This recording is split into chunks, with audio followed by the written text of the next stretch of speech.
ছাত্র রাজনীতি বন্ধের ঘোষণা, হল সংস্কার, নির্যাতিত শিক্ষার্থীদের ক্ষতিপূরণ প্রদান করা সহ ৫ দফা দাবিতে সংবাদ সম্মেলন করেছেন চট্টগ্রাম কলেজের শিক্ষার্থীরা। শুক্রবার বেলা ৩টার দিকে কলেজ প্রাঙ্গণে সংবাদ সম্মেলন করে এসব দাবি তুলে ধরেন তারা। এতে লিখিত বক্তব্য পাঠ করেন কলেজের স্নাতকোত্তর শিক্ষার্থী ও বৈষম্য বিরোধী ছাত্র আন্দোলন চট্টগ্রাম কলেজের সমন্বয়ক ইবনে হুসাইন।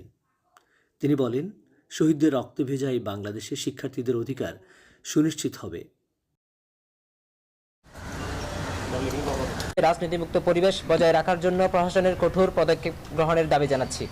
আমাদের দাবিসমূহ: ১ নম্বর, ছাত্র রাজনীতি বন্ধের ঘোষণা। চট্টগ্রাম কলেজ কর্তৃপক্ষের পক্ষ থেকে অফিসিয়ালি ছাত্র রাজনীতি বন্ধ ঘোষণা করা হোক। ২, শহীদ ওয়াসিমের নামে নামকরণ। শহীদ ওয়াসিমের নামে কলেজের কোনো বিশেষ স্থাপনার নামকরণ এবং তার পরিবারের পুনর্বাসনে কলেজ প্রশাসনের ভূমিকা রাখা। ৩, হল সংস্কার। দ্রুত হল সংস্কার কার্যক্রম সম্পন্ন করা। ৪, শিক্ষক ও শিক্ষার্থীদের শাস্তি।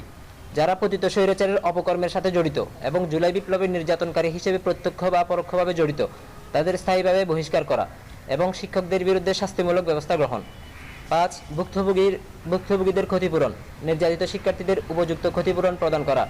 জুলাই বিপ্লবে ক্ষতিগ্রস্ত আহত শিক্ষার্থীদের চিকিৎসার ব্যয়ভার কলেজ প্রশাসন কর্তৃক বহন করা।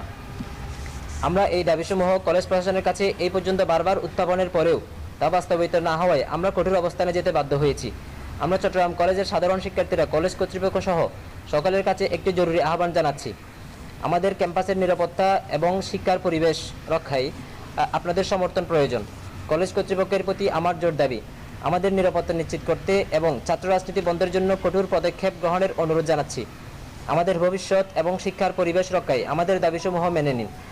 সকল ছাত্র সংগঠন ও ছাত্রনেতাদের প্রতি আমাদের অনুরোধ জানাচ্ছি, নিজেদের রাজনৈতিক স্বার্থের ঊর্ধ্বে উঠে সাধারণ শিক্ষার্থীদের নিরাপত্তা এবং চাওয়াকে অগ্রাধিকার দিন।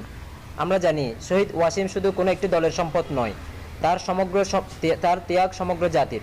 শহীদ ওয়াসিমের স্মৃতির অবমাননা করে তাকে দলীয় স্বার্থে ব্যবহার করার যে কোনো প্রচেষ্টা সাধারণ শিক্ষার্থীদের জন্য ক্ষতিকর। এমনকি তার স্মৃতির প্রতি কারো অমর্যাদা আমরা বরদাস্ত করব না। আমাদের এই আহ্বানে সাড়া দিয়ে ক্যাম্পাসের পরিবেশ রক্ষায় আপনারা অবদান রাখবেন, এটাই আমাদের প্রত্যাশা। আশা করছি আপনাদের দলীয় কোনো কার্যক্রম থেকে ক্যাম্পাসকে মুক্ত রাখবেন। আমাদের কোনো স্বার্থবাদী চিন্তা ও কর্মের কারণে যেন ফেসিবাদ ফিরে না আসে। সবাইকে আমাদের আহ্বানে সাড়া দেওয়ার জন্য আন্তরিক ধন্যবাদ জানাচ্ছি।